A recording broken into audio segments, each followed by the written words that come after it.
So, Cameo the movie, I mean Worthless Legacy sequel, I mean Happy Gilmore 2 has dropped on Netflix. And I truly think everything I've said before perfectly encapsulates this film, from such a ridiculous amount of cameos to just such an insane amount of nostalgia bait that the movie will even go sometimes to a complete crawl just so they can play a moment from the first film, or they can have a little gag being like, oh yeah, see, that's that person from the first film. This little scenes like that makes this film not that good, to where even you find yourself more so laughing at the film just because of the absurdity of some of these cameos and callbacks, rather than laughing with the film at the humor.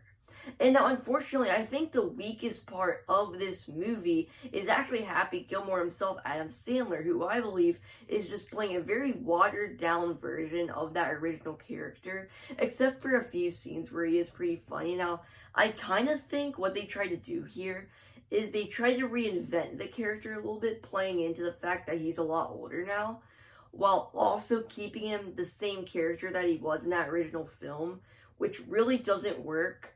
Because they try to adapt the fact that he's pushing 60, but they also try to have that kind of man-child, kind of give him that same energy that he had when he was, like, in his 30s doing, that original Happy Gilmore. So it just plays very differently, and it just comes off very different.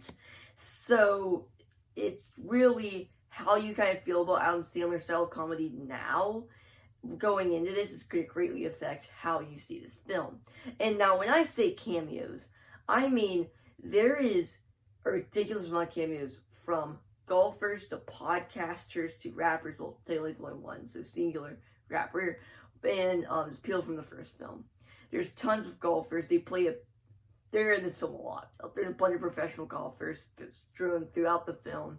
There's tons of podcasters that it will cut to just to talk about events that are going on in the film.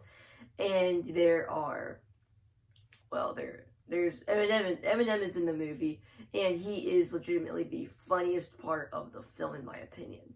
Anyways, so we do have some returning cast members here. Not many, but we do have some. One choice I was really surprised that they did is killing off his girlfriend from the first film.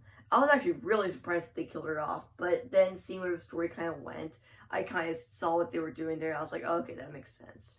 And now, like I said, not everything's bad in this movie, even though it is a pretty bad comedy legacy sequel for several reasons, mostly just the nostalgia bait that will literally just is so absurd and is so crammed into the film that it sometimes literally makes the film come to a crawl just to have a callback. It's honestly kind of unfortunate.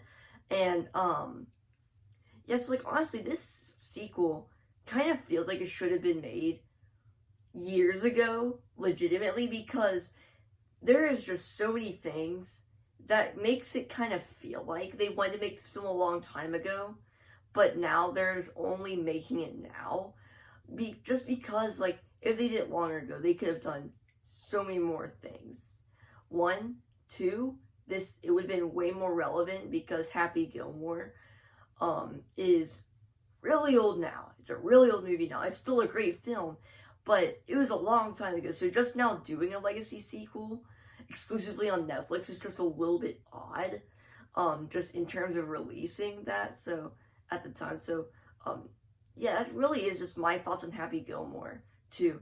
Just a really weak legacy sequel, and the only scene where, and it's funny with the Eminem scene, because I started laughing at it because of the pure absurdity of the cameo, but then I started laughing because it was actually funny. I did not get to that point with many other cameos throughout the films. That's something. And that really covers my review. I give it 2.5 out of 5 on Letterboxd. See ya.